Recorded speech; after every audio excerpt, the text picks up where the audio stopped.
दोस्तों आप लोग देख रहे हैं प्रोवाइंस 1 मिलियन। तो फिर से एक बार स्वागत है प्रोवाइंस 1 मिलियन में।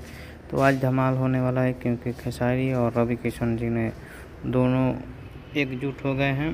और शायद ये तो आप लोग को भी पता नहीं होगा कि ये दोनों एक साथ क्यों आए हैं, लेकिन आप लोग को बता दें कि कुछ नया करने आए हैं क्योंकि एक साथ मिले हैं। और